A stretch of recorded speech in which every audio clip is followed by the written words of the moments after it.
Welcome, everybody. It's another installment of JC and Morgan. JC Shurburtt of 24/7 Sports. I am Mike Morgan of ESPN and the SEC Network. Michael Haney will be checking in with us a little bit later on with the Hot Haney 5.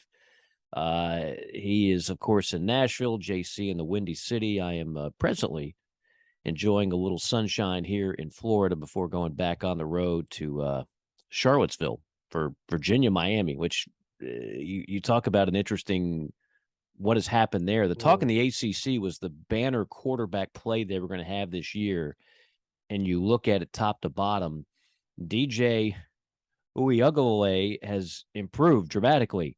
Everybody else, not so much. I mean, it just hasn't worked out the way a lot of people thought it would in that conference with quarterback play.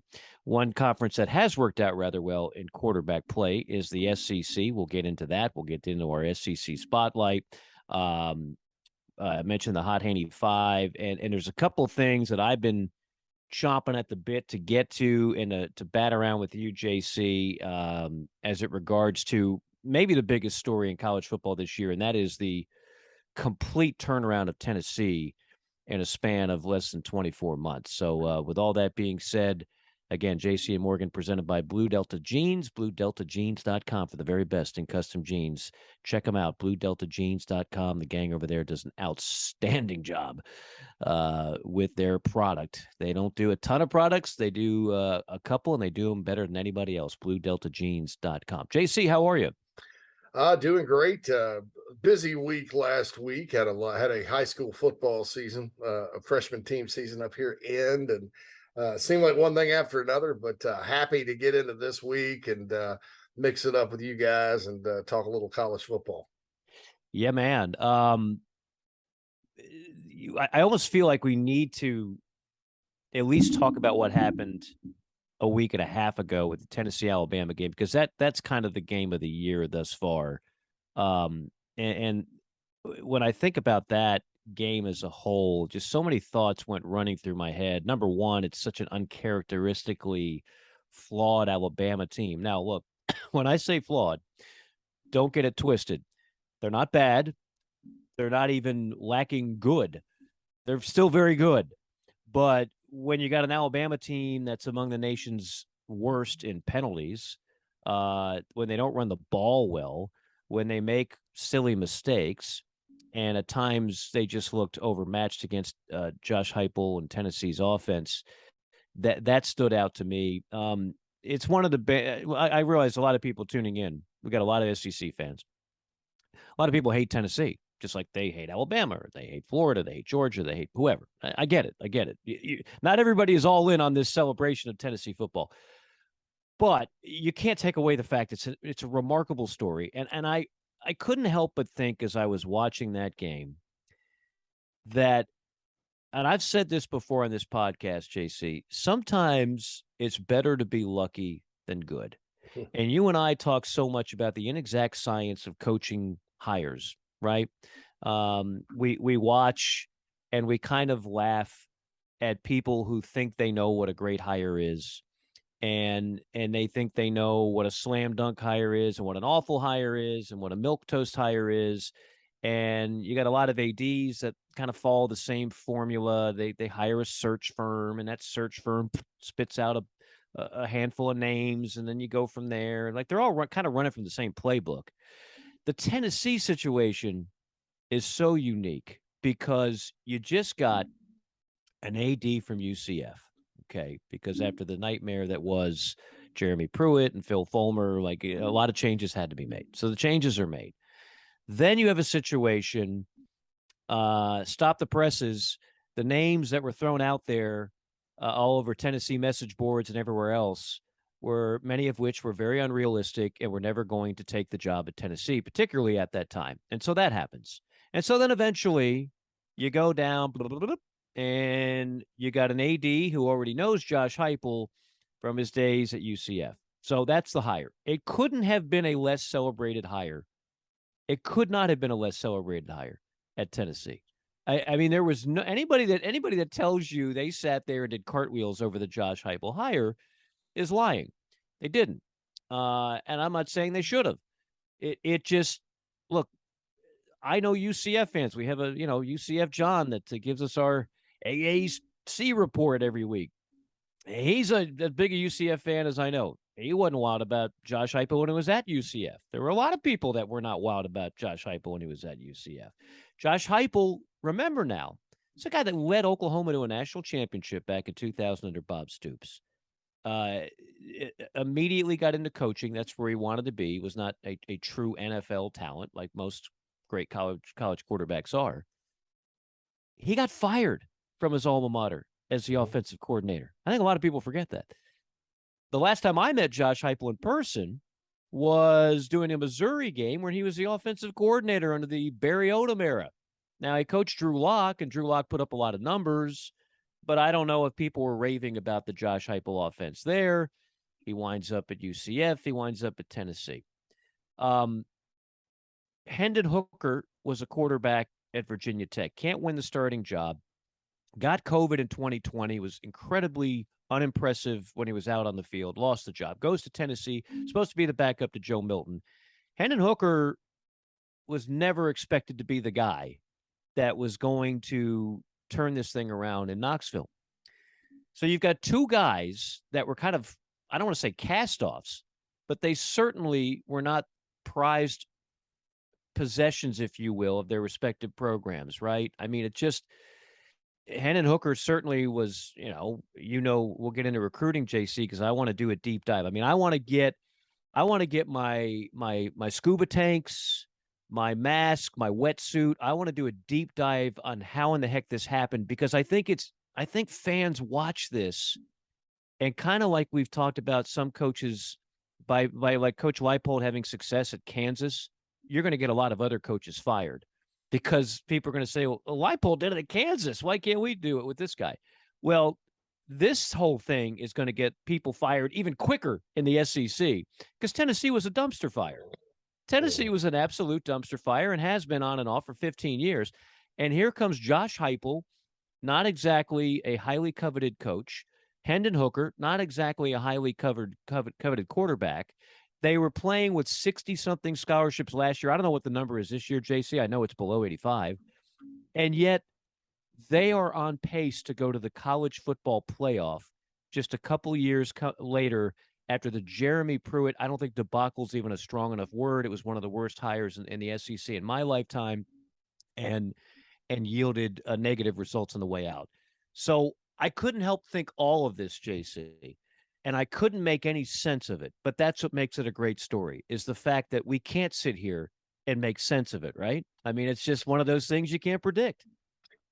Yeah, look, I've never been a Heupel guy. I thought big red flag when Oklahoma punted him. Missouri, they would have games, Mike, where they would put up 70-something points against a team that wasn't very good, but every time they faced a good defense, they had trouble scoring, and it let their defense out to dry. I mean, I remember in 2017, before he got the UCF job, he got a lot of praise because they went to Knoxville and hung 50 on Tennessee. They played Florida and hung 45 on them, and that was with Drew Lock and some really good talent at receiver and running back. But, man, they'd run into, I'll give you an example. South Carolina in 2017 went up there in game 2, ran the ball, played defense, beat them 31-13. There were a lot of red flag games like that. And then UCF kind of took a step back during the pandemic year. Here though, looking back on it, I think it was the genius of Danny White. And I think we got to start talking about him. There's a lot of talk out there about ADs being saviors of athletic programs. And we've had that discussion, right? About, It doesn't really matter who your AD is. I mean, it's not, here was the genius of making that decision. They were having a hard time. They interviewed Tony Elliott. He said, thanks, but no thanks. Having a hard time really getting a candidate. And, Heupel kind of probably looked at it as a great opportunity. And here's the thing, if you're Danny White, why this was a pretty awesome idea. Even if they don't win, and they were 7-6 last year, so they lost obviously their share of games, it is an exciting brand of football.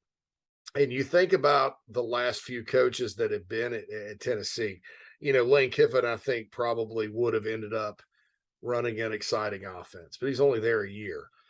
Derek Dooley, it was kind of a rock throwing contest. I think they recycled Jim Chaney twice through there, right?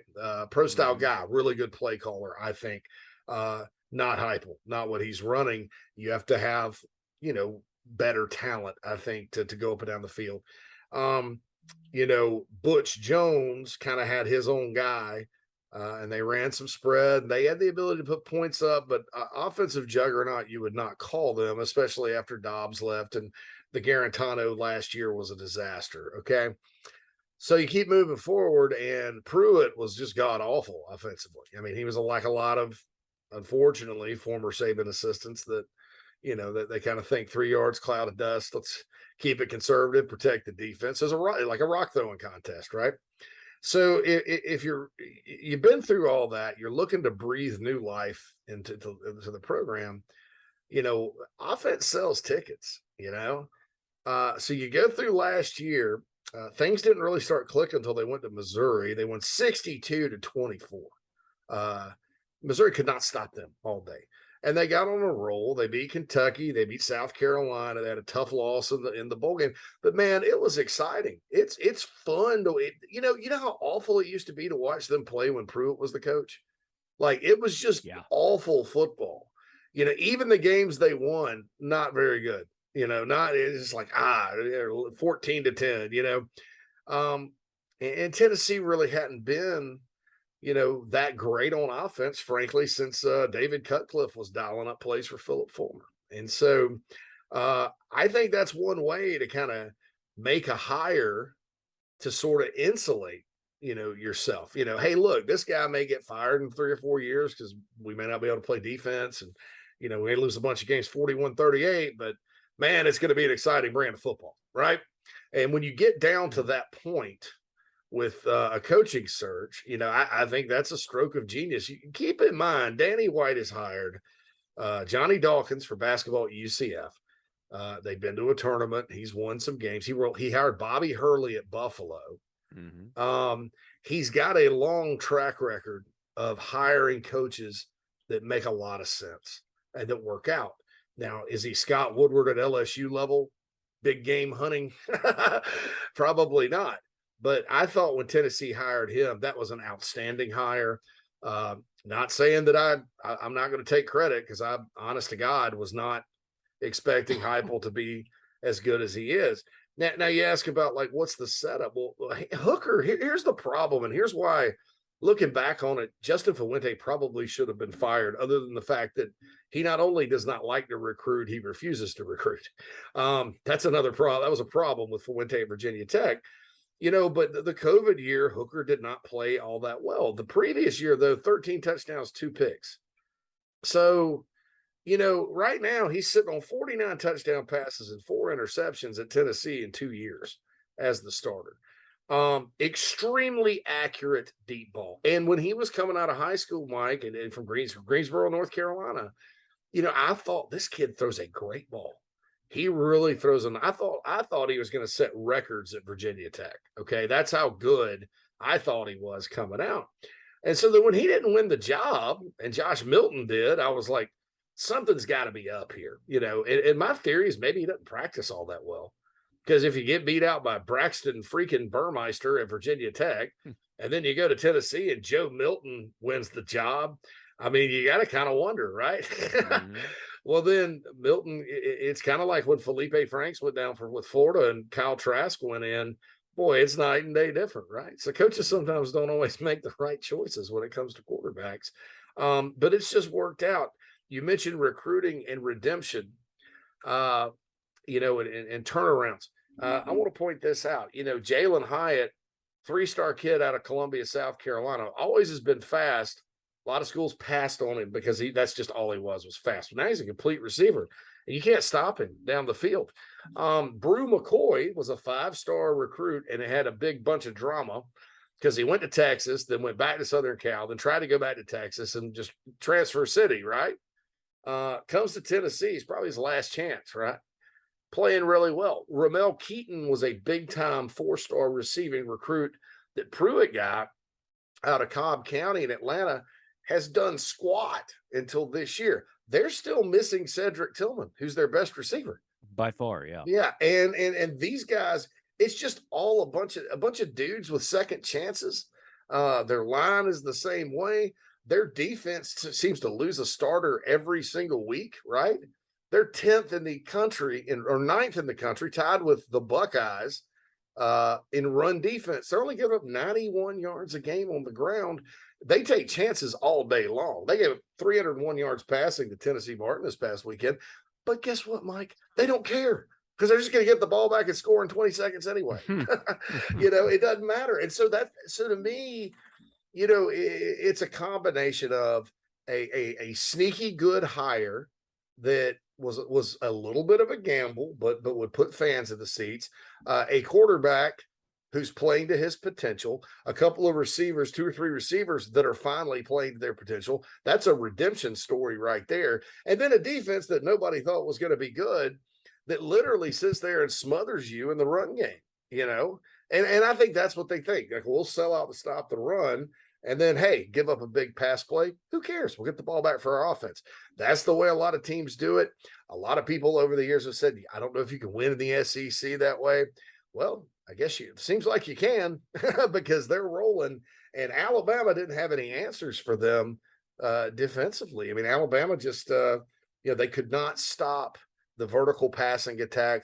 On top of that, Tennessee ran for 180-something yards in the game as well. Their 2 backs, Mike, Jabari Small and Jalen Wright. Wright's out of North Carolina. It was kind of they took a lot of good running backs that year, and he was like the 4th guy. Well, he's turned out to be the best one. And then they're smaller guys that hit the hole hard. When you line up, they got good vision, that kind of thing. Of course, Hooker runs it several times a game. I think 14 against Bama. It's just hard to stop, especially when they're going that fast. You almost get physically sick thinking about having to play defense against that thing. So it's a big combo of things and just something that's worked out. And frankly, I have a lot of friends that are Tennessee fans, dear friends. I've never been one, but I'm happy for them right now because they've been through a lot of crap the last 13 years. And to see them playing well and in the conversation just on a personal level, to me, is cool. Well, that was a moment that was 15 years in the making. The crowd electric, to tear down the goalposts, throw it in the river. I don't care if the goalpost cost $500,000 to replace. It's money well spent if you're the Tennessee athletic department. But that is a moment, and you've heard me use the term volcano programs. I mean, there's just some programs I'm convinced are destined to erupt again. There's just enough there underground. There's enough lava just waiting to shoot out. Now, sometimes it takes 100 years, like Mount St. Helens in Washington State, to do that. But more often than not, when I say volcano programs, I don't think you're going to be down much more than 10 before it pops up. This is a program that's won multiple national championships, too many SEC championships to remember the exact amount, and not all of that great history was that long ago. The fan base has always been there. They own the entire state. I mean, they don't share that thing with anybody. There's a lot there. And to see it mismanaged to the degree that it was through multiple ADs, multiple coaches, multiple everything. I will say this, the couple things. I agree with you on Danny White. Danny White has a great track record of hires. I don't think Danny White hires Josh Heupel unless he had a relationship with him at UCF. I mean, Josh Heupel just would not be on Tennessee's radar. And there'd be so much backlash, even the name, like, we can do better than Josh Heupel. What are you talking about? So it just wouldn't have been on his radar. Doesn't mean that Danny White isn't doing an outstanding job. He is. But the happenstance of, I was at UCF when this guy, I liked him. I know they weren't the Scott Frost results, but I think he could do some good stuff. And if nothing else, he's a safe hire. That's kind of the way I looked at Josh Heupel. Like, Josh Heupel isn't going to do anything to embarrass your program. He does have some acumen, offensive play calling. Like you said, they play an exciting brand of ball. And if you're going to go through which most people thought would be a rebuild over a period of years. I mean, there were people saying that Tennessee is going to be this is going to be a 5-year rebuild. They've done it in 2. And it's more than just a rebuild. The stuff that they're competing in, we'll see how they do against Georgia, blah blah blah. But it's unheard of what's happened. And furthermore, I think it gives people hope. I think people look at the Tennessee story, like even if you hate Tennessee and you say, well, hell, after all they've been through, if they can do it, program XYZ, particularly in the SEC, who, we've talked about, there's always feels like that pecking order and those 7 programs that always have a distinct advantage over the other 7. And, pretty soon it's going to be 9 that have an advantage over the rest. Like, this is counter to all of that because there was so many things against it. And when you looked at the roster, like, what were you really excited about? Even coming into this year, like, again, Cedric Tillman, all SEC receiver. Okay. Hendon Hooker showed promise. I mean, he showed good stuff. He didn't show the stuff that he's showing this year. The other thing is, and I've talked about this before, sometimes it works, sometimes it doesn't work. A coach has the ability to evolve and develop just like players do. The little wrinkles that Josh is running now, where the wide receivers are lined up way outside the numbers, and that's not exactly what he was doing at, say, Missouri. You're right. I mean, so offensive coordinators, they are dogs that you can teach new tricks. Like, you don't have the same offense and run it for 15 years when everybody else evolves. You're like, no, this is what I've been doing. And if it ain't broke, don't fix. Well, it's broke, so you better fix it. He has evolved, and great coaches, there is some learning on the job. There is some development within the context of what you do. So all this happened in less than 2 years. And I just think it's an amazing story. And that is, to my bigger theme, this is a season of redemption. Tennessee, redemption. Heupel, redemption. Go back and read what people were saying about that hire when it was made, the Josh Heupel hire. I know they lost this week to Alabama. They always do. It's an awful matchup. But Mike Leach, redemption. How many people said his offense will never work in the SEC? It's working. It doesn't work against Alabama for whatever reason. It's working against everybody else. And they play D and they run. Shane Beamer. Okay. Go back and read what a lot of people said about that hire. Shane Beamer just picked up another game, another win as an underdog. They're sitting there at 5-2 with Missouri and Vandy coming up. They could easily be 7-2 in year 2 of Beamer ball. And he didn't exactly inherit a great situation. We talked about Kansas and Coach Leipold. We talked about TCU.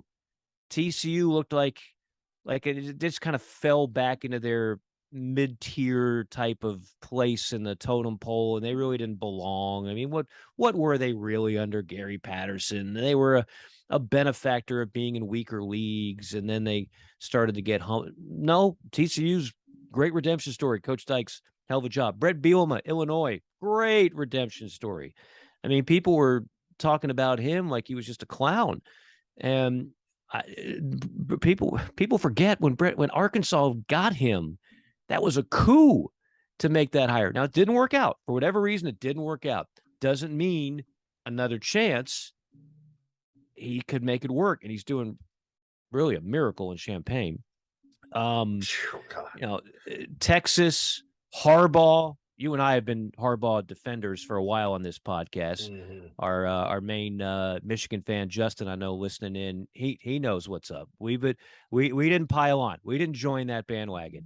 Like, every time they lost a game, that all of a sudden Jim Harbaugh was an idiot. They stood with him, and they had a lot of reasons to just pull the ripcord and say, well, we're not beating Ohio State, and he lost to Michigan State, so Harbaugh's a bum, and they stood with him, and now Michigan is looking pretty damn formidable. So that to me is the story of this season. As we take inventory, we're past the midway point. We're coming down the home stretch. November's right around the corner. Halloween, all that good stuff. I think the season of redemption for 2022 is why we love college football, because there's been a whole lot of unpredictable. Absolutely. I agree. Yeah, Brett Bielema, my goodness. They could win their division. Yeah. We maybe could see like Brett winning the division at Illinois. That's not a great division now. That's Mm-hmm. you got some Minnesota in there. They're decent. You got Wisconsin slowly but surely getting there. They're 2-3 in the Big Ten. Purdue, Northwestern's bad. Northwestern's awful. Heck, the Illini could end up winning it. So and they're in the catbird seat right now. They go to Nebraska this weekend, but he's doing it just like he did at Wisconsin. They run the ball, they stop the run, they play a very physical brand of football. And that program at Illinois, I mean, that they still get beat on recruits in their state a lot. Because you got Notre Dame that's kind of the team in Chicago. Northwestern siphoned some guys off. Wisconsin is closer to the Chicagoland area than Champaign. I mean, it's and then all the rural kids, because the state does produce a lot of good tight ends and big farm boy offensive linemen. For years now, Iowa's been coming in and getting those guys. And so if he can start to build momentum and turn the recruiting around, we could see another. It usually doesn't last very long at Illinois, but there's been some golden years of Illini football under Juice Williams, baby. Yeah, Makovic. The Zucker went to the Rose Bowl. Ron Turner went to a a Sugar Bowl one year. One. So hats off to him. And yeah, you're right. Everybody kind of thought he was dead in the water, and here he is making a comeback. And you mentioned Harbaugh. I think Michigan's better than I expected them to be. I knew they had kind of a favorable schedule, but Blake Corum's running crazy. That dude, that might be the most exciting player in college football. Dude, he is tiny as can be. I mean, he might be 5'8". Special. One of those kids out of the state of Virginia. The Big Ten schools go in and they recruit Virginia, Maryland, DC now, because Maryland. People talk about, why the hell did they put Maryland in the league? Well, that means schools other than Penn State and Ohio State can go to the DMV and get guys. Right. And he's one of those guys that, you just don't want to underestimate. So they, I think that's big too. I mean, it's been, I'll say this. I know they haven't looked great all year, but Clemson has, they're record-wise, and they survived against Syracuse this past weekend, but record-wise, they're not sitting there at 4-3 after 7 games, or 8 games, 5-3 after 8, like they were last year.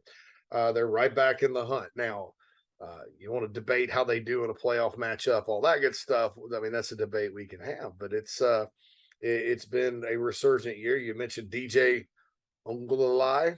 I know he got benched Saturday, but I watched most of that game, Mike. The backup threw like two passes. Clemson basically lined up and said, "We're Clemson and you're Syracuse. We're going to run it up your bahunkus." And they came back and won the game. And, some favorable calls by the ACC crew in that one. But, Clemson came back and won. So I think you're right. I think this has been a redemption type of year. And I hope it continues, because, I kind of like to see it, and it's not just Alabama, because they lost the championship game last year, coming back and beating everybody's tail, Mm-hmm. Yeah. And of course, they're not done yet. And we'll talk about this on the Hot Haney 5 when he jumps in. But I think we're now at the point with Ole Miss getting spanked. I mean, Ole Miss was up early in that game, and then I believe LSU went on a 42-3 run. Mm-hmm. Oh, there's another redemption story right there, because how much crap did Brian Kelly take? Oh yeah, and for no good reason. for no good reason did Brian. There's just some people, again.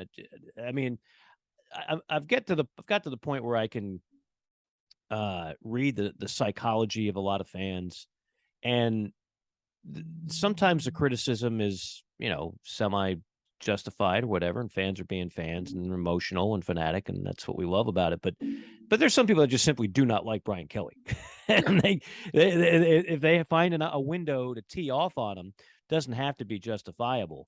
Brian Kelly's a good football coach, going to do good things at LSU. Sorry, folks, if you think LSU is going to fail under Brian Kelly, I think you're going to be disappointed, because when he actually gets this thing completely turned around, there were some definite cultural issues in Baton Rouge the last couple of years. Players completely just not giving their all, finding ways to stay out of the lineup. That doesn't just change overnight. I mean, we see that happening in multiple programs where they keep making coaching changes and some of the same ills continue to plague them. That tells you that it's in those walls, and it's not just one man that causes it, and it's not one man that's going to fix it overnight. But yeah, LSU is going to be fine. But where I was going with that is that I've no disrespect to Ole Miss, but I still have thought that schedule was backloaded and that they were eventually going to start slipping. Mm-hmm. That might have been step one of the slippage. And to me, you've got 4 teams that are clearly above the rest in the Southeastern Conference. So whether the SEC gets 2 teams in the playoff or 3 teams, they're not getting 4. I know it's a nice little hypothetical. But I think that I think we're starting to separate pretenders, contenders now. Now that we're about a week away, less than, from the month of November, we know who's really good and who's just okay good. Like there's clearly in the Georgia-Tennessee game, hopefully it's just as epic as Tennessee-Alabama was. Hopefully LSU-Alabama is an epic game. I mean, you got both those games on the same day. What a Saturday. What a Saturday. Not to mention Kentucky-Tennessee coming up. So wanted to get those things out there. Those are for me the overall feel. This past weekend, I mean, it wasn't anything compared to the week before. This past weekend was nice. Had some good matchups, had some good games, but not necessarily the type of finishes and top 25 matchups that we had 2 weeks ago. So, with all that being said, we welcome in the third member of the party from somewhere in the Music City.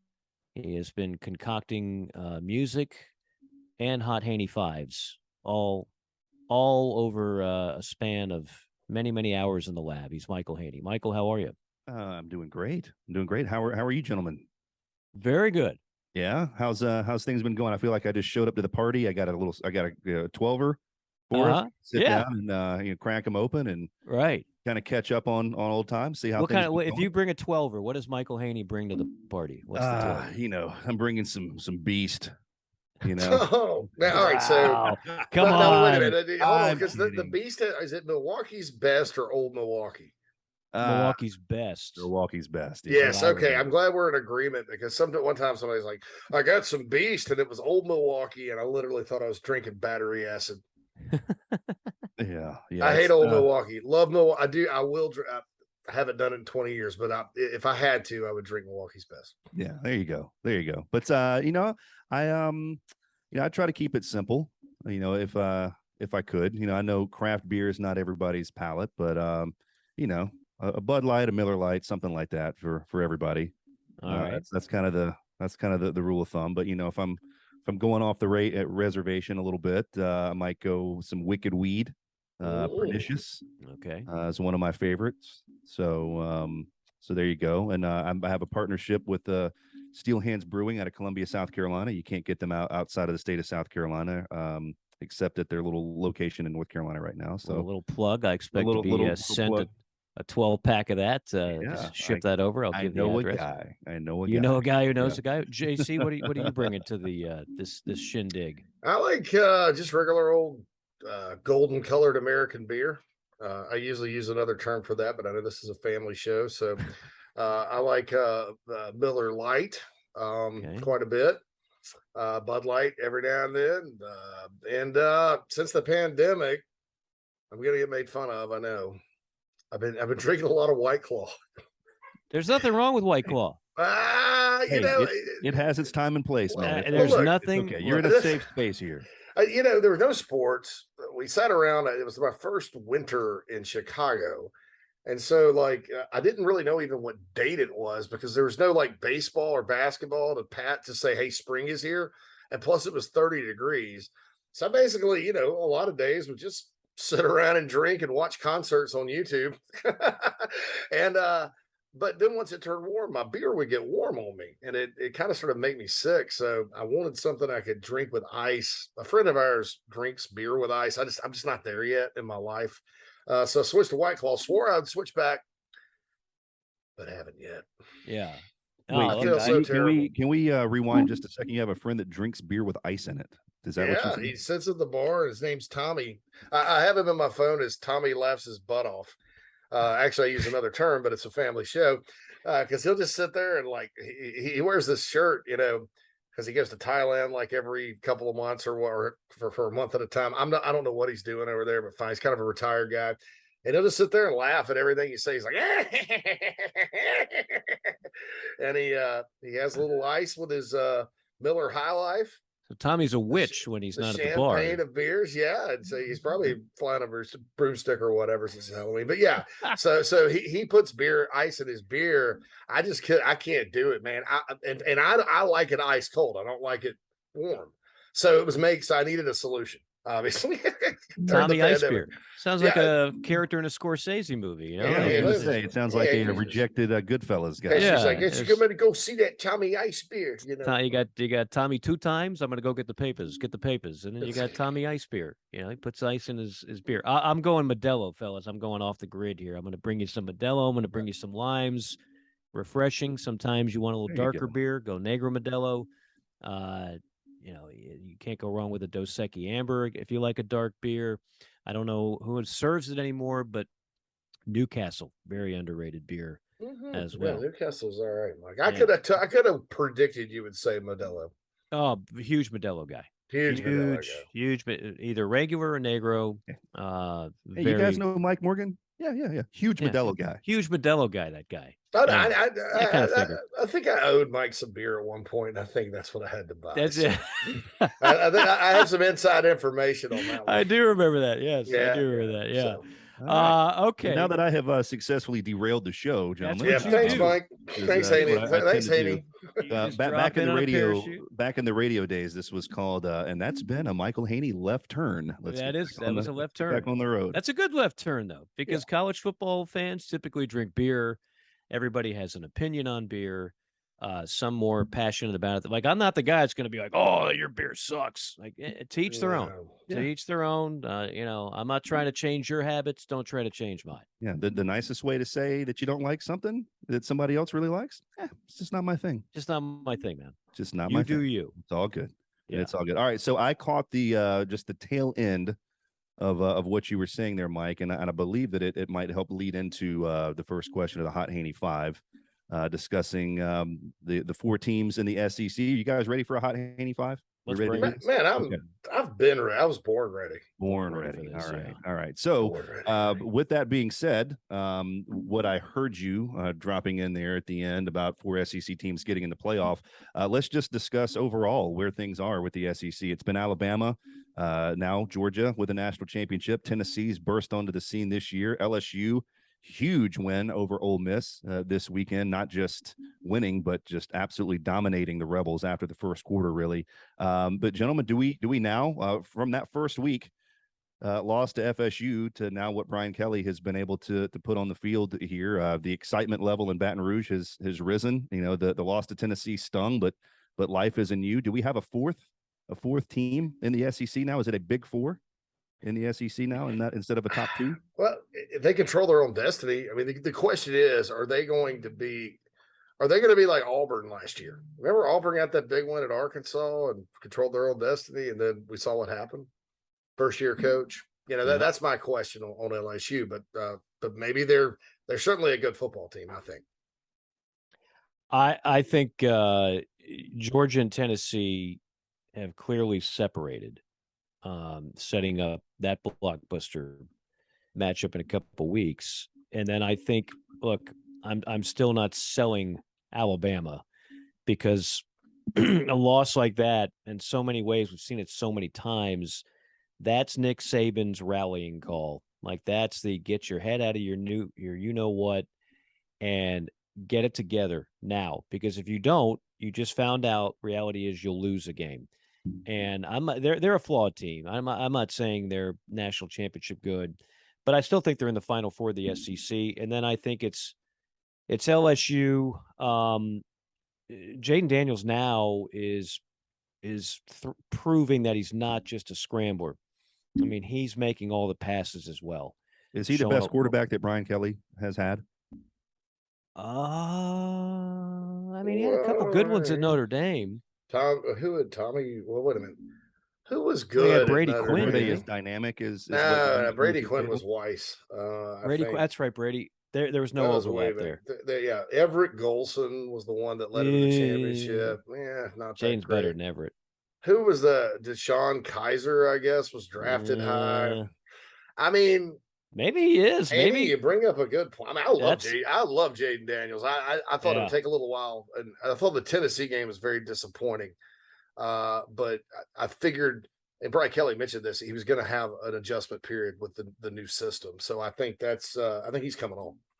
Yeah, I'd never thought of that question, but now that you bring it up, he might be. And again, it's part and parcel to the question. Well, why do you leave Notre Dame for LSU? Because he's going to have better talent at LSU, and he just is. And he's no longer if and when they get back to a playoff scenario like he did at Notre Dame, he's no longer going to have to look to the other side of the field and say, boy, I wish I had that. Like, we're good, but we're just not to that level. And that was the story in a nutshell, the Brian Kelly Notre Dame era. That's not going to be the case at LSU. When he has it going, they're going to have elite talent, and there'll be other Jaden Daniel type recruits. Of course, he was a transfer, but they'll get actual recruits out of high school like that. They've always got wideouts. They've always got freakish athletes on defense. I mean, that's just a given. And then you add Brian Kelly's, acumen coaching. I think that's going to happen. The only other team that still intrigues me, and it's always easy after a loss to just, write them off. I still think Mississippi State can be dangerous. I still would not want to play them. They still have Georgia at home. They still have Ole Miss. Like that. I'm not saying they're not going to make Atlanta, but they're up there. They're right there close. And then there's other teams that, and for that matter, South Carolina is now close and Kentucky is close. We can start putting aside Texas A&M, which some of us did earlier. I mean, Auburn, Missouri, we kind of know who's out of the mix. But I think that's a solid top four, and then I think there's a couple that are right there on the fringe. All right, and just with Mike Leach, I love Mike Leach, by the way, but he's that guy that you're right, Mike. He's a dangerous coach. He can coach a team up and get you on any Saturday, but he's also very capable of coaching a team and doing absolute turd. Not saying catching Alabama off of a tough loss is any shame, because Alabama pissed off after losing that is gonna, that's a situation. But losing the way that they did at LSU, a couple of losses that they have this year, you're just like, you've said it already this year with Mississippi State. They're a really good team. You like them, but then they'll burn you. That's been Mike's. Like, everybody agrees, he gets the most out of these programs that he coaches. If you go back Washington State, if you go back Texas Tech, he rewrites the record books on offense and he wins a lot of games. But then there's always that inexplicable loss. But look, he's not the only coach that you could say that about. And again, in no case was he coaching a program elite, a program with a proven track record of, kind of like an LSU, almost recruiting itself and playing for national championships. Mike Leach hasn't had that kind of job. So these other programs, like a Mississippi State, you're going to have losses. Like, you're not going 11-1, 12-0. I don't care how brilliant a coach you are. For whatever reason, we use this term in basketball all the time. Such and such team doesn't match up well with such and such team. We don't use that in football for whatever reason, but maybe we should, because Alabama and Mississippi State, it's just not a great matchup for Mississippi State. Never is. No, it's not. And No, even Takeo Spike saying on the SEC network, he predicted that Mississippi State wouldn't score a touchdown against Alabama. He was almost right. They got one of the last, right. yeah, and the last meaningless touchdown when time expired, which I think was the first Mississippi State touchdown against Alabama in like 8 years.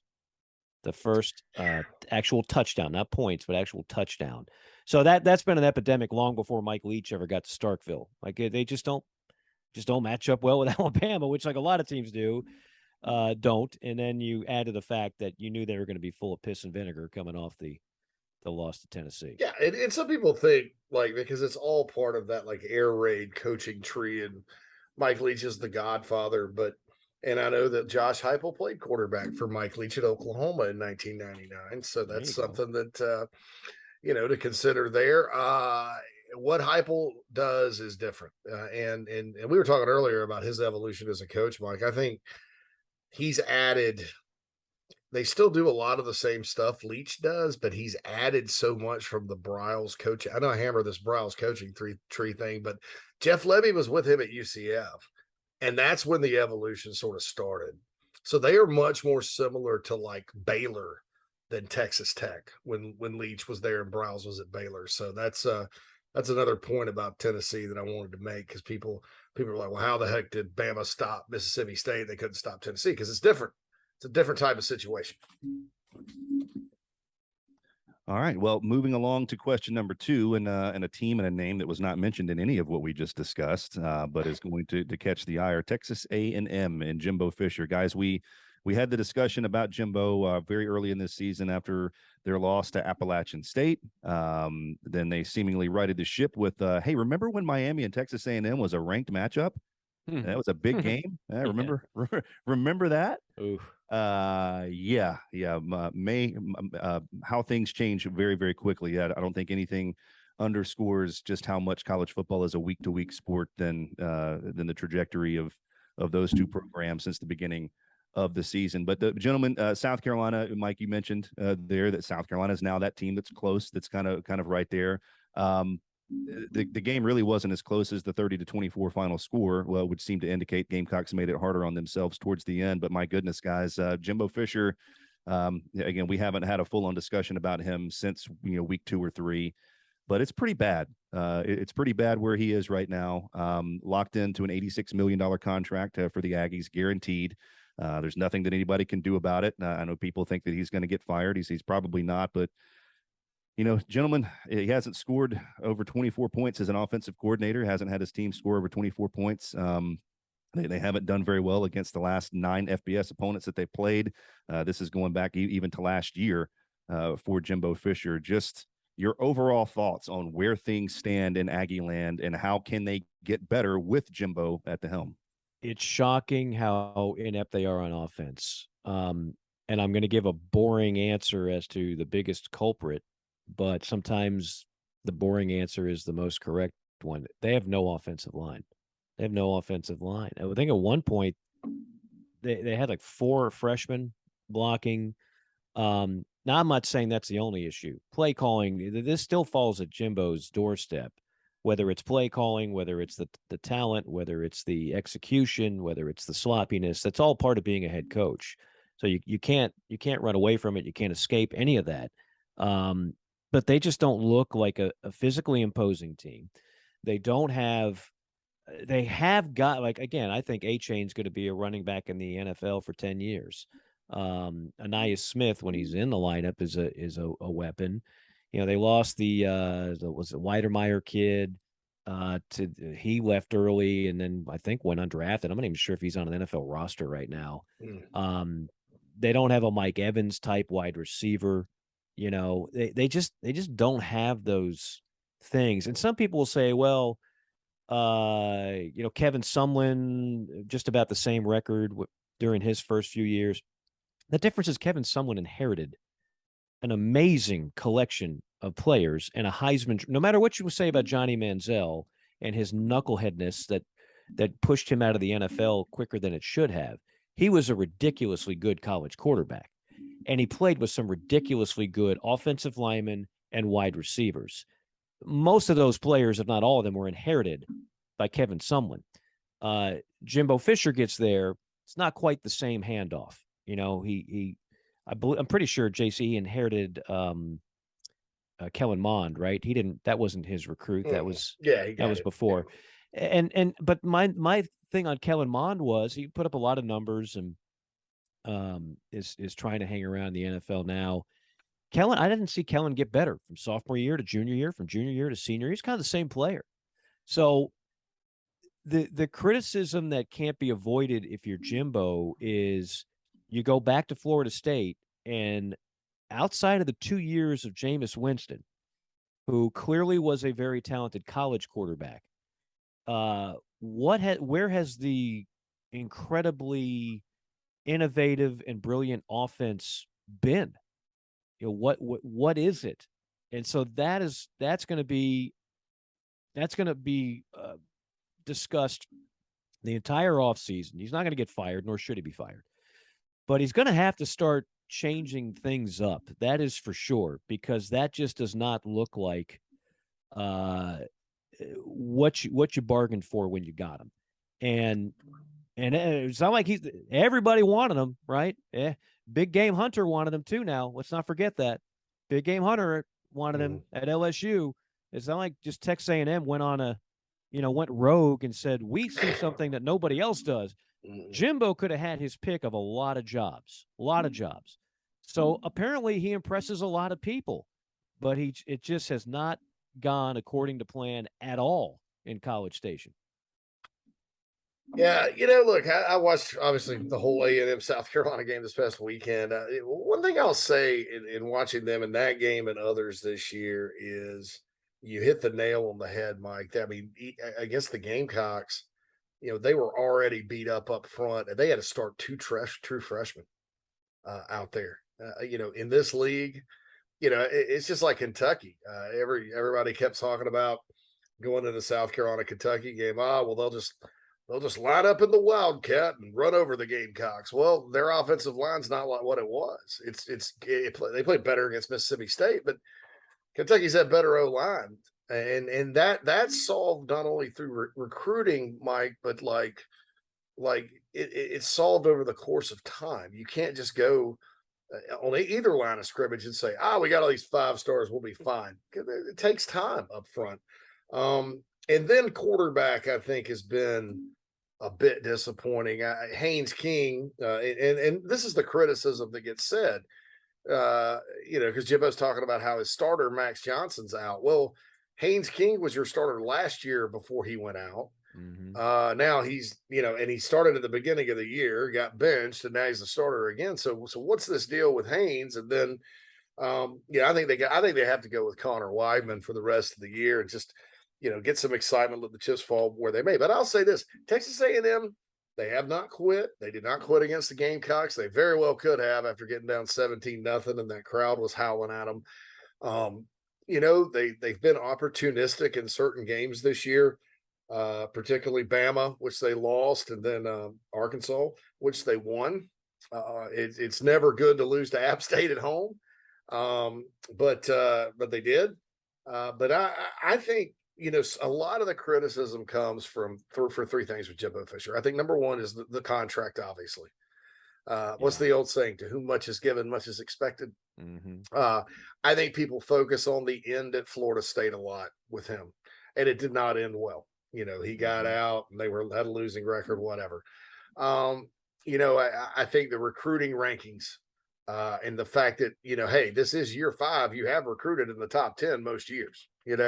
Why is this team struggling? Why is it so young? But I think what's happened sometimes is he's hitting like the 5th year wall. And this happens probably normally in like year 3 or 4, because the new coach comes in, the old coach gets fired because they're underachieving, but old coaches kind of recruited pretty well. They just need time for those guys to get better. So he inherits some players, and that was good enough to win 9, win 8, and then go 9-1 and almost make the playoff in 2020. Well, then last year they slipped back, and had they not beaten Alabama last year, I think there'd have been a lot more red flags coming in, but you beat Alabama, plus you had the number 1 class in the country. Everybody forgives you, but they're expecting too much out of these young guys too soon for them. Mm-hmm. And I think that's part of it. And I think a lot of coaches, you look at their records, if they're given past their 5th or 6th year, all of a sudden it turns. Now, at Florida State, let's see, what was it? Well, it was his 3, 4, 5. He won a championship in his 4th year with Jameis and went to the playoff in year 5. Didn't do better than 10-3 the rest of the time. So, and then he was out. So if you're kind of a little nervous about his trajectory and what happens in a program that he, builds, you may be a little worried. But I think that some of it, if you really kind of look at the way A&M's playing, yes, it's not up to their standard. No, it's not what we're used to. But I think the kids play hard, and I think the future's bright if he'll fix some things. The big question I had going in with him was his pro-style offense. It's Texas A&M. That means they are in the state of Texas. Think about the offenses at the high school level in that state, and then everybody else's offense on the college level in that state. A&M's sort of a throwback, and frankly, they got rid of Mike Sherman and replaced him with Kevin Sumlin because of that. They needed a guy that would really push the envelope like every other school in that state as it's relative to your recruiting base. So, maybe it's time for him to give up the play calling and go hire a great OC and see if he can start rolling. I would just say 2 last things before we close this subject out. Number one, Jimbo Fisher can always walk down the halls after losses and adversity and just kind of look at you without even saying it. But the look would say, last time I checked, you guys haven't done any better with somebody not named me in a long, long time. That's why I'm here. That's why you paid me a lot of money, because you weren't competing for national championships 10 years ago, 20 years ago, 30 years ago, 40 years ago. So it ain't all on me. That's what Jimbo, I think, kind of has deep. Every coach has a little bit of that cockiness. It's how you say it and how you filter it that differs from one coach to the next. But I'm sure that's part of it. And number 2, just so we're clear that, this is not a Jimbo bash fest. If you were to tell me 2 years from now that Texas A&M would be in the SEC championship game, you know what? I would say I wouldn't be shocked. Nah, wouldn't be surprised. That front they have, it's going to be ridiculous, all right? Young. I mean, those even if half of them are a bust, right? Look how even huge those guys are. I mean, look at those guys. I mean, you're like, wow, these guys are freshmen, and they don't always play their best assignment-wise. They bust some. That's why they're not good at run defense. But once it clicks, it's going to click. It's going to click in a big way. And you'll see, in my opinion, the return of the wrecking crew out in College Station in a big way. Yeah. All right, guys, moving on to question number 3. And, a coach that has an offensive mind that could be in high demand is a guy named Hugh Freeze. Liberty, only 1 loss this season, a 1-point loss to Wake Forest. They blew the doors off of a BYU team who earlier in the season knocked off Baylor. It was a top 25 team. BYU's fallen on some hard times here over the last month, though. Notre Dame, Arkansas, and now Liberty wrapping up 3 consecutive losses for the Cougars. But gentlemen, I just want to ask you right now, is Hugh Freeze coaching at Liberty next season, or is he going to be a guy that will be in high demand and take one of these 6 open positions that we have in college football at the moment? I think he's going to be in high demand, and I think whether it's the SEC or not, someone's going to hire him. Most fan bases and administrations really don't care a whole lot about your personal life, which was the back end of that whole when everything went up in smoke in Oxford. The front end, of course, was you have one of your former offensive linemen producing, videos wearing a gas mask, smoking weed, and talking about getting compensated while playing at Ole Miss, which everybody kind of thought was going on, and it just eventually came out. The difference is now so much of that is 100% legal. I mean, all that stuff that was going on in Oxford under Hugh Freeze that put them behind the 8 ball, that put them on probation, is now legal. And you can't deny the fact the man knows how to coach. He knows how to recruit, knows how to coach offense. And look, I've met Hugh Freeze multiple times. He's not an unlikable guy. He's not a bad guy. He made mistakes. But let me put it to you this way. he's not Bobby Petrino. Bobby Petrino, by most accounts, is a 100% grade A a-hole that no one that has ever worked with has anything good to say about. And I've talked to several people from the Falcons to Louisville to everywhere in between that I've never heard about Hugh Freeze. Hugh Freeze got squirrely with the recruiting and then made some mistakes in his personal life, which again, that's not going to prevent him from getting a big time job. I think Hugh hits it this cycle, JC. I think enough time has passed. I think he's reminded everybody what made him good at Ole Miss when they beat Alabama back-to-back years. That's just my guess. If I'm Auburn University, man, unless there's some kind of don't you do that from the league office, man, that's a guy. You want somebody, right now Auburn's shoot, man, at least under Gus Malzahn, they jump up and beat Alabama, and about every 3-4 years, they'd be one of the better teams in the country. Right now, it's just lifeless almost. You don't hear much about Auburn. You don't hear much about it in recruiting. They kind of go out there and lose to the teams they should lose to. I mean, it needs to be excitement, right? It's kind of a shame because, at some point last year they were doing all right, but I think if you're Auburn, you go get Hugh Freeze, and then you're sort of thankful, in my opinion, if you are Auburn, that Josh Heupel is doing what he's doing at Tennessee, and he's not like a 2-year dumpster fire. Like if Heupel were sitting there 2-13 and had lost to some bad teams and stuff, then Tennessee may jump in, and I think that Hugh Freeze, being a native of the state of Tennessee, probably would really like that Tennessee job. That's at least what I've heard. But Auburn, that's a perfect match. That's a perfect match in the NIL era. I think that their people would rally behind him. I know he can recruit, and I know he can coach, and they know he can beat Alabama. So I think, would that be? There's the second former Ole Miss coach to get the Auburn job after Tuberville, who beat Bama quite a bit, so I think that's the job that Freeze should be in the mix for and take. I mean, I don't know what would prevent that from happening, other than, hey, maybe there's kind of an unwritten rule, because he hadn't been really up for any of these jobs, guys.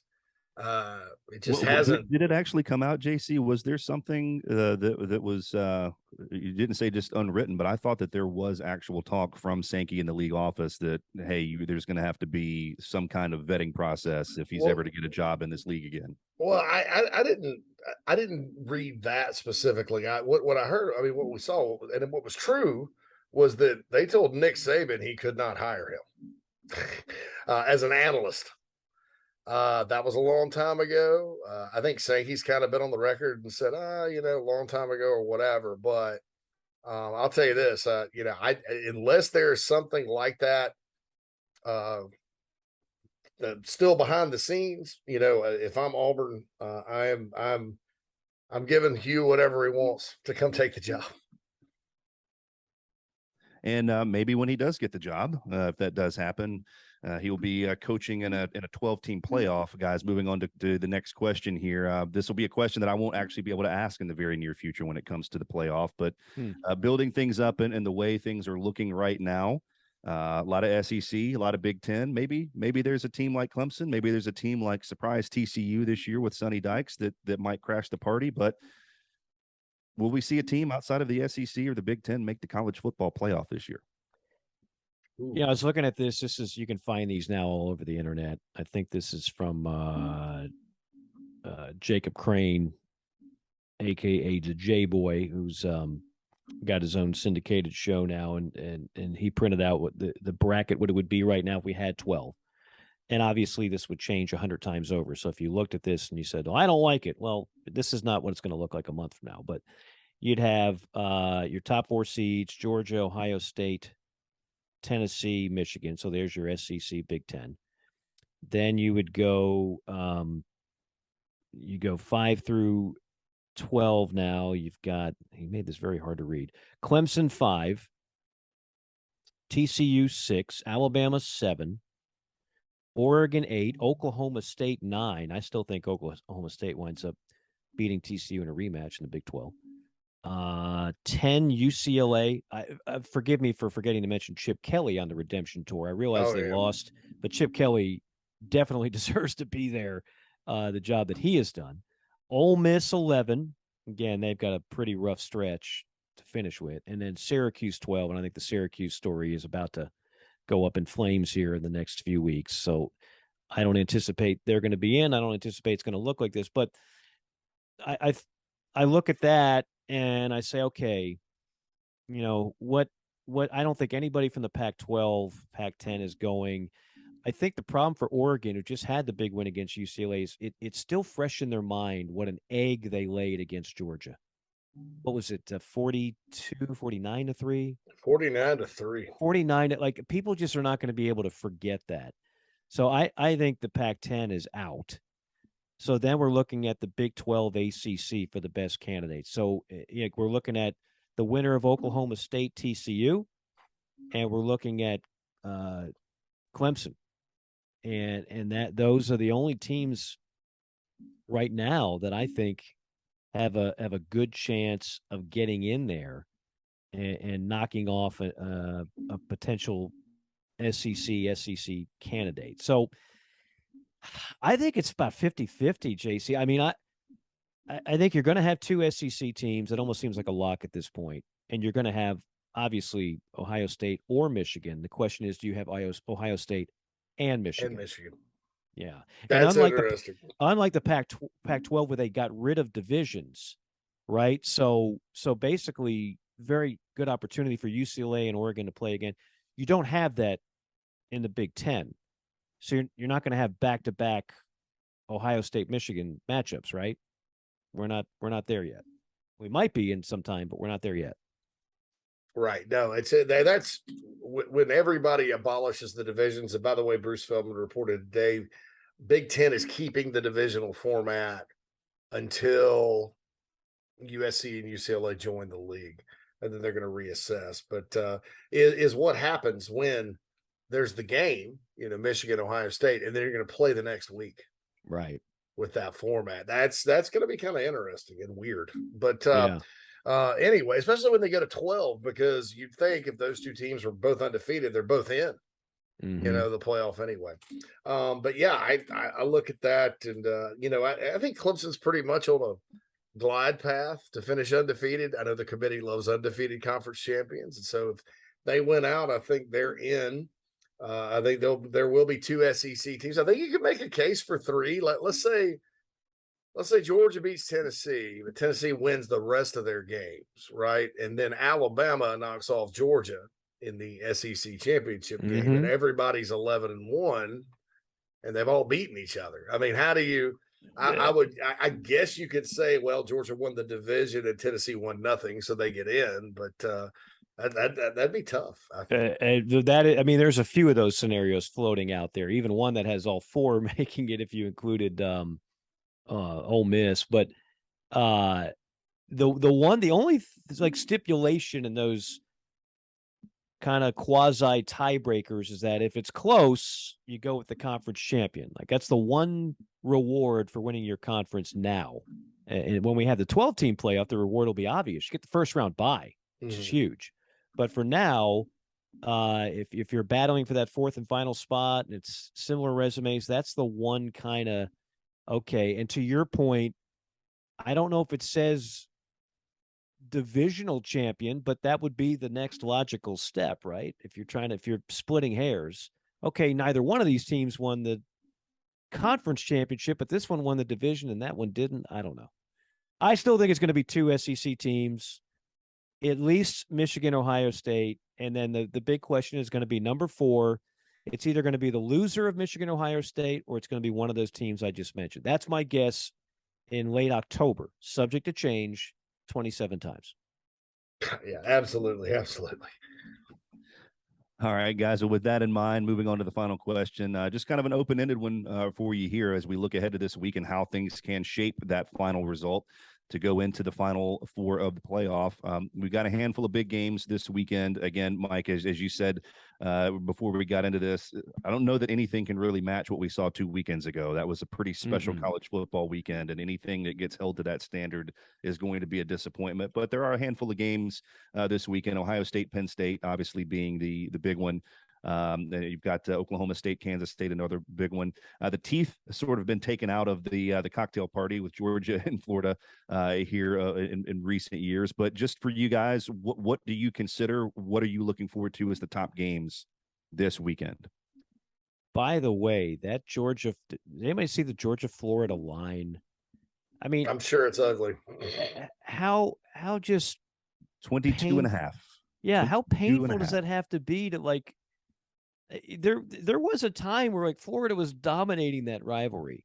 And I think I heard a stat earlier today that 5 of the last 7 Florida coaches won their first ever matchup in the cocktail party. So it wasn't all Spurrier and Urban. It's like McElwain, Muschamp, Zook. Like, you didn't have to be a great coach to beat Georgia. That's the way that rivalry was going. In Zucker's first year, he gave Georgia their only loss of the season and knocked them out of the national championship. Yeah. How about that? The Zucker. Was that David Green, David Pollock? That was the Green and Pollock 0-2. That team, really good team. They had a lot of right down to the wire games, and they just kept winning. Larry Munson was still doing play-by-play. I was living in Georgia at the time. And they went and ended up playing Arkansas in the SEC championship, blowing them away, and then beat Florida State pretty good in the Sugar Bowl. But had they not lost that one, or had we had a playoff, Mark Richt, that they were probably the best team in the country when all was said and done. Would they have upset Miami like Ohio State did? I don't know. But in a 14 playoff, that team, I think, had a lot of destiny. But yeah, that game that one year, Mike, it wasn't a 3:30 kickoff on CBS. It was a ESPN at night. And I think Florida had a big pick 6, and the Zucker got the win, 20-13. Zucker got the win. I would just say in a less than great slate of games, Kentucky, Tennessee intrigues me. By the way, I think Fowler and Herbstreit are calling that game, which goes to show you, like, I mean, Tennessee's a brand name, but it's also like the major storyline. This is what I'll say about that game in terms of Kentucky, who I think a lot of people are still trying to get a feel on right now. Mark Stoops and his defensive coordinators and Brad White, like, they do, even when they lose a game against a better team, they do as good a job as turning it into their kind of game as anybody out there. In other words, if anybody is going to slow Tennessee down in terms of number of possessions, once they get the ball, it's pretty hard to do a whole lot about it unless your defense is just outstanding on that given night.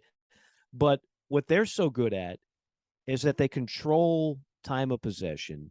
They'll grind out drives, and they'll make sure you don't get the ball that much on offense. And from that standpoint, Kentucky could make this, I think, at least interesting. So, I mean, it's like an 11.5 point favorite for Tennessee. I get it. The only other one I would add, this is like payback. So Michigan State last year, Michigan just gift wrapped them the game against the Spartans. Kenneth Walker ran all over them, and Michigan just ran all warm fluid down their leg in the fourth quarter and blew it. That ain't happening this time around. Michigan State has become remarkably average in a short amount of time, and Michigan's looking awfully good. So even though I don't think it's going to be a great game, the matchup is intriguing just from the rivalry and that particular storyline. Other than that, man, I'm searching, and I'm just I know Ohio State, Penn State sounds great on paper, but I watched Penn State, Michigan. Why am I supposed to feel differently about Penn State against Ohio State? I can't get there. So those are the other games that kind of sort of stand out, but it's not a great slate overall. Yeah, Kentucky's got the 14th. They're number 14 in America in total defense. They're a spider web team, in my opinion. That means, like, and I got to give credit to Josh Pate for coming up with that. But it's if you get caught in Kentucky spider web, you could lose. Right. And teams like Tennessee with their style, it's so different than what Kentucky likes to do. Look no further than Mississippi State, which is a lot different offensively and stuff like that than Kentucky. But keep in mind too, Tennessee, Mark Stoops has owned certain teams around the SEC during his career at Kentucky. Tennessee has continued to own Kentucky through the Doolander era, through the Butch Jones Champions of Life era, through the rock throwing contest of Jeremy Pruitt era, and now with Heupel ball. They won a shootout last year in Lexington. So, I don't know. Kentucky's going to have to keep it on the ground with Chris Rodriguez not turn the ball over. Like I said, Tennessee's got a really good run defense. So maybe Will Levis and those freshman receivers make some plays. But the matchup, if I were Tennessee, because of the enormous Georgia game coming up, it would concern me a bit because, it's like, here we go. We got this huge Georgia game in a couple of weeks, but we'll turn around and lose to Kentucky. Just our luck, right? But I just, I don't know if Kentucky can keep up with them. If Tennessee gets up by 3 touchdowns early, it's over. Shut the door. Counter to everything I said earlier, this is what fanboy Mike would like to see, just as a college football fan who just wants to see good games. I've told you I'm a believer in Will Levis. He doesn't play in an offense that, allows him to completely, like if you put Will Levis in Tennessee's offense, the stats would look dramatically different. They just would. So when I hear people say, "Oh, I don't think this Will Levis stuff is all hype," you just don't understand what Kentucky does. And then in this case, what they're trying to do it with a very average, if not below average, offensive line, and basically their top receivers are true freshmen. So this is one where just as a fan, I'd like to see the coaching staff go, you know what? Let's just let Will Levis go out there and gunsling today. Probably not the best chance to win, and definitely not what they teach at Kentucky. But I think it'd be entertaining as hell because I don't think Tennessee has a great defense. I think they've been opportunistic and they've overachieved. But I'd like to see Will Levis just completely take the harness off and let him gun. And let's have a good old-fashioned shootout. But I doubt that's what they're going to do, and I doubt that's what you're going to see. I don't think it's a bad solution. I mean, look, like I said, Tennessee's got a top 8 run defense. They're only giving up 90 yards a game on the ground, right? So that's good, right? Well, I'm scrolling through the stats now, so let me throw this at you. They are 102nd in total defense. So 8th against the run, 102nd overall. Mike, I kind of like your idea. I've always sort of thought, I thought Alabama, and this is because they're Alabama, and they were good. Jahmyr Gibbs went off anyway, running the ball against the Vols. I thought Alabama would have been better off settling in and trying to go out there and chunk it all over the yard with Bryce Young and play Tennessee's game. But with Kentucky, I see kind of a lot of screen passes and maybe some draw plays and some stuff like that to try to back them off. Well, it's going to be a lot of Rodriguez. Yeah, and maybe you take advantage of Will Levis because I'll tell you what, before he got hurt, he has really good connection. Really good connection with Dane Key and Barry Brown, his 2 freshman receivers. And those guys are explosive and can make plays. So that is kind of the chess match there, if you will, gentlemen, I think is very, very intriguing. All right. Well, that's going to wrap it up for the Hot Haney 5. And guys, you just want to continue this conversation into an SEC spotlight? I think we can do that. I do want to say on the Georgia-Florida conversation, do you know the closest margin of victory for either team in the last decade? In this game, it's Georgia by 3 back in 2013. The Bulldogs won 23-20. Since then, we've seen Florida win 38-20, 27-3, 24-10. Georgia win 42-7, 36-17. The next closest score in the last decade was a few years ago in 2019 when it was 24-17 Georgia. Then we saw Florida win 44-28, and then last year's 34-7 for the Bulldogs, which was the beginning of the end for Dan Mullen down in Gainesville. So it's kind of crazy to think about this game for as big of a rivalry as it is. We've seen it nearly even over this time period, but the closest margin of victory, just 3 points for the Bulldogs. 2013 too was Muschamp's 4-8 year where they lost to Georgia Southern at home. Yeah, that was the nail in the coffin. I would just say this, and you're going to hear this if you watch the game on CBS because you hear the stat every year. The team that rushes for more yards wins like 90% of the time, whatever.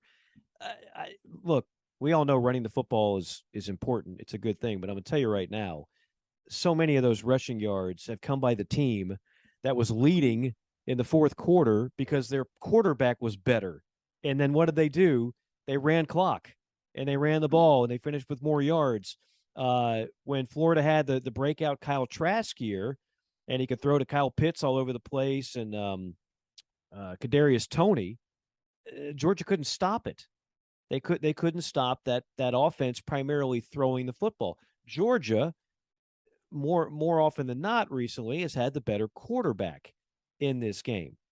The Kyle Trask year was standing, and in this particular season, again, with all the hype on Anthony Richardson, Stetson Bennett is a better college quarterback at this stage of the game, and he will likely outplay Florida in terms of passing the football.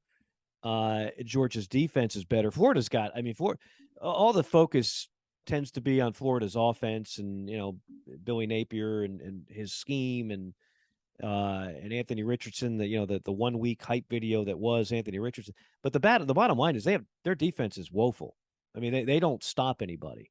They don't, and they're not going to stop Georgia. So that stat will come up on, for the 20th time in 22 years, the team that had the more rushing yards. But Georgia has the better quarterback. They've got the better defense. And so they may run for more yards. That's not the biggest factor to me on who wins the game. Yeah, Florida's 109th in total defense nationally. They've gotten worse. Yeah. Well, they're not getting better. They're on that side of the ball. And we all know how this works. So, I go on a show there once a week, and one of the questions was, do you think the coordinator is going to be fired? And my answer is, look, do they really have talent? They got Ventrell Miller. They don't have your typical Florida defensive talent. So yeah, they might fire the coordinator, or he might be on the hot seat, but this is a problem that needs to be solved, JC, as you well know, in recruiting. And Florida's recruit. That's why Dan Mullen is no longer with a job, not because he can't coach offense. I still think he's a brilliant play caller, but because the recruiting slacked. And you look at that Florida defense in it, there's nothing intimidating about it. Well, yeah, and I was talking to a coaching buddy of mine over the summer that's in the state of Florida, and we kind of got on the subject of Napier's offense, and it's not as high flying and creative and all that as Mullen or Spurrier or Urban when Mullen was there. I mean, I don't want to say pedestrian, but it's a kind of more of a ball control system. They run the quarterback well. It can be explosive. But you look at Louisiana, that's how they won games. And I was like, well, Florida fans culturally, because every program has a DNA, they don't like winning games 10-7, and then they're like, well, he's like, well, that's good because they don't have the defense to win games 10-7 this year. Right. That's right. And then that's been the case. So we'll see how it works out. I mean, I have a bad feeling for the Gators going into this one. Could it be one of those games where Florida plays its butt off and it's close? Yeah. I mean, Missouri played Georgia close. Kent State gave them somewhat of a game, at least on the scoreboard.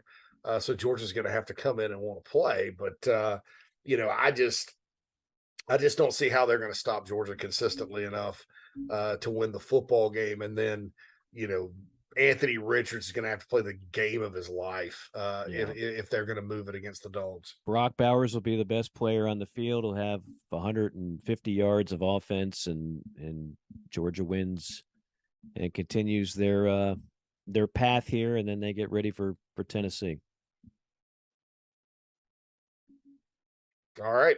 That's there's no other games that really stand out on the SEC spotlight. Arkansas, Auburn is that's a nooner, and everybody's a little bit better with a nooner in their life. Is that at Auburn or at Arkansas? At That's at Auburn. Auburn because they were in That's Arkansas during there. last year. Yeah. By the way, the week after is when Arkansas plays the Fighting Hugh Freezes and Liberty. Liberty. Oh my God. Kind of bizarre at a conference game on the schedule at that point. There's no gimme with that. The way Dude, Liberty's playing. who made the schedule at Arkansas? I know. I know. It's like Cincinnati, BYU on the road, and Liberty. Yeah. Those are our 3 non-conference games. And then Missouri State, coached by Bobby Petrino. Coached by Bobby Petrino. I know. Wow. You're playing with fire, man. No doubt. Good Lord. I mean, and you know what that does is you don't get a break, man. I mean, Right. they had I think they had an open date last week, but they're back, and you know, I think beating Auburn will be important for them because you do have that Liberty game. If they show up, they'll probably beat Liberty, but then LSU comes to town, then Ole Miss comes to town. So that's if they want to play a factor, I think they're out of the division in terms of winning it. But if they want to, you know, make some noise and ruin some seasons and, you know, get back to a nice bowl game, I think these next 2 are huge for Sam Pittman and the Hogs. Yeah, and I know we're wrapping up on time. I'll just say one other game, and that's one of these where be careful. Just be careful. You should win the game, but don't take it lightly. You mentioned just a moment ago, JC, Missouri played Georgia as well as anybody. Well, they got the Gamecocks on Saturday, and right now, I mean, Carolina's just riding high, Beamer ball. Everything is going fantastic. You can't help but look ahead, and you look at Vandy, and you say, "Oh my goodness!" And you see Florida's down. You say, "Oh my god!" You start racking up those totals in your head, and you're like, You know, come to think of it, when we had those 3 11-win seasons under Spurrier, we weren't the best team on the planet. We won a lot of close games, and nobody expected us to win 11 games. But that's kind of how it went, right? It was just like, you know, lose a game, okay, squeak this one out, win that, and then all of a sudden you look up at the win total, and you're like, whoa, we just won 11 damn games. I'm not saying that this team is going there, but what I am saying is, like, I think Shane is playing with house money. That being said, just don't lose to Missouri at home. No, Missouri is probably the most improved defensive team in the league. You want to talk about the transfer portal? Tyrone Hopper came in. Joseph Charleston's in. They've got really good talent. What's funny is, I have a little theory. We'll talk about in the offseason that sometimes NFL guys don't make good college coaches. The interim head coach of the Carolina Panthers, Steve Wilkes, was actually their DC last year. They were historically bad. Eli Drinkwitz is 3-0 against South Carolina. So, you know, this is Missouri very much this year, Mike, is a spider web team like Kentucky. It's probably even worse because, you know, they just grind and play defense, and they're not that good offensively. And sometimes it's a punt fest. And, you know, next thing you know, you're kind of sleepwalking and then you get beat. You know, Georgia woke up in time. Auburn was very fortunate. Florida, it was kind of a back and forth game. Florida held them at the end, but yeah, the Gamecocks can't just show up and expect to win the Columbia Cup Saturday without you know, and just act like that we're in the top 25 now, so we should roll over these next 2 teams. Well, Missouri's been a difficult one for them, period. Even when they were winning 11 games a year, Missouri was a thorn in the side as the new member of the SEC. Well, that's when Missouri was actually like competing for Eastern Division crowns and kind of came into the league, and they had NFL first-round picks on the D line, and it was like, whoa, we didn't know we were going to see this Missouri, and then eventually water found its own level, and Missouri kind of got back to where I think a lot of people expected Missouri to be. It's not a knock on Missouri; it's just kind of an indicator of life in the SEC. Like it's just a different a different deal. And you know, you go back to those years, and we've talked about it before. The East was woeful. I don't think we're going to see the East be down again like that for a while, because with Georgia and Tennessee doing what they're doing, with Kentucky has been a consistently good team under Stoops, and now you've got Carolina. Heck, if Florida ever gets their act together, that's 5 like holy smokes teams in the division. I'm not saying it's the West yet, but it could finally start being in the same atmosphere, which hadn't been that way for a while. You know, I mean, the West has dominated the regular season. They've dominated the SEC championship game in Atlanta. It's a far cry from what some of us grew up watching in the 90s when the SEC East was clearly the better division. Now things are cyclical, and that's starting to change a little bit. Good stuff, Michael. I guess that pretty much covers it. We got a lot in here. Yes, absolutely. You in guys, our amount of time. You guys want to do a pick five? Okay, yeah, why not? Yeah, roll that. We'll pick real five. quick. How did I do last time? I can't even. I thought it was pretty good. We took a bye week. We took a bye week last week. We took a bye week, but the week before I felt pretty good. You went 3-2. So that's 3 straight winning weeks. Yep, 3 straight winning weeks. JC, you went 1-4. For your dignity, I will not get your overall record for the season. 6-19. I think it's 6-19 now. Yeah. That's it. That's Man, it. You're 1 win away from being the guy when Gene Chizik got hired at Auburn, and he was all pissed off. 5-19. 5-19. That's classic Auburn fan. Yes, that's where things are. All right, guys, but we will blow through these really quickly. I just go with your gut, okay? Yep. Ohio State, Penn State, Bucks on the road, 16.5-point favorites. I will tell you this one stat, and I have to use it because I found it and I thought it was great. Ohio State's the first Big Ten team since 1903 to put up 45+ points in 6 consecutive games.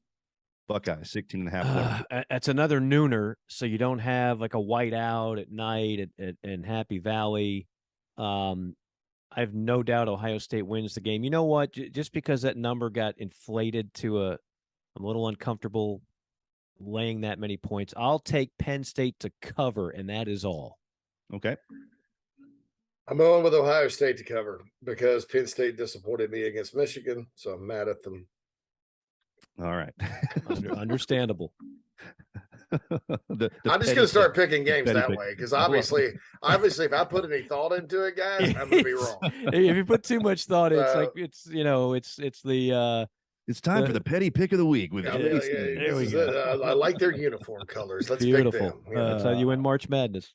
All right, a big Big 12 matchup: Oklahoma State, Kansas State. The Cowboys on the road against the Wildcats. Basically, a pick 'em.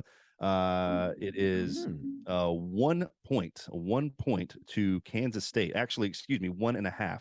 I got that wrong. 1.5 to Kansas State at home. Staying with my team. I'm staying with the Cowpokes. I'm staying with the former mullet, the former 40-year-old man, Mike Gundy. I'll go K-State in a close one. All right. The Kentucky-Tennessee game that we were talking about just a few minutes ago. The Volunteers, 12.5-point home favorites at night in Neyland. Go ahead, JC. I need 2 seconds to chop this one up. That line's very interesting, but it may be a sucker bet, but I'm going with Tennessee to cover and win.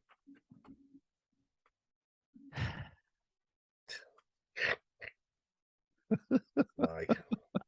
I hate that. I've known you 18 years, Mike, and I know this is a listening medium for you out there listening to this and tuning into this podcast.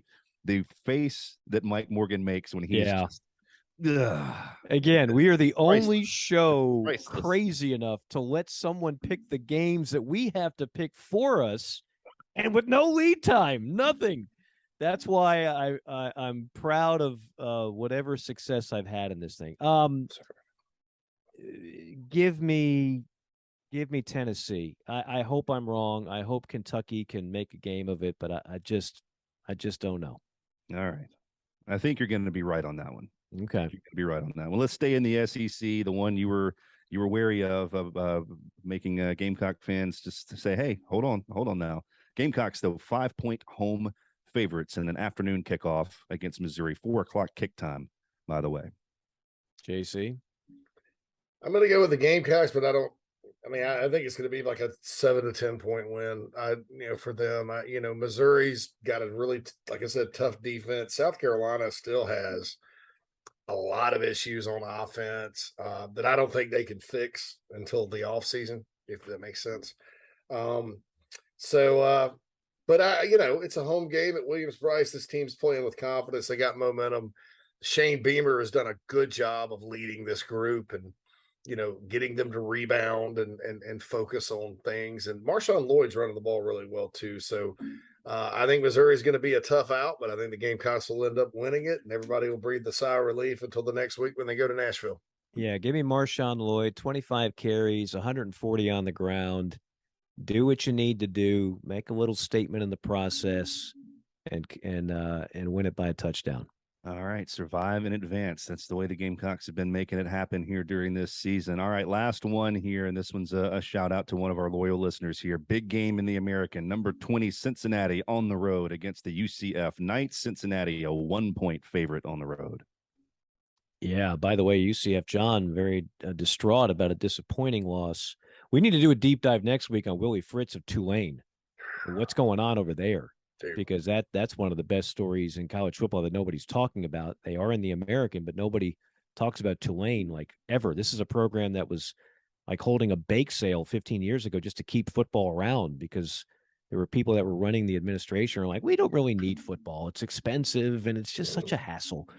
What'd you say that line was again? Bearcats by 1. In Orlando? In Orlando, 2:30 kick. In the bounce house. Oh, give me over unders 56, if that makes any difference to you. Yeah, not really. Give me the Knights turning it around, bouncing in the bounce house, responding under adversity. Cincinnati's been good again. Good story there. They lose their coach, doesn't matter. I'll take UCF. Going to UCF. Going to UCF as well. Only because Orlando is fun. And I don't like Cincinnati chili. Yeah, it's overrated. Skyline. Yeah. Been there, done that. Hurts my overrated. Stomach. Yeah. All right. Well, there we go, gentlemen. Best of luck to you. Awesome. Great stuff as always, guys. Thanks again to Blue Delta, BlueDeltaJeans.com for all their help in the festivities. And we look forward to being back with you next week. For JC, for Michael Haney, Mike Morgan saying so long. We'll see you next time on JC and Morgan.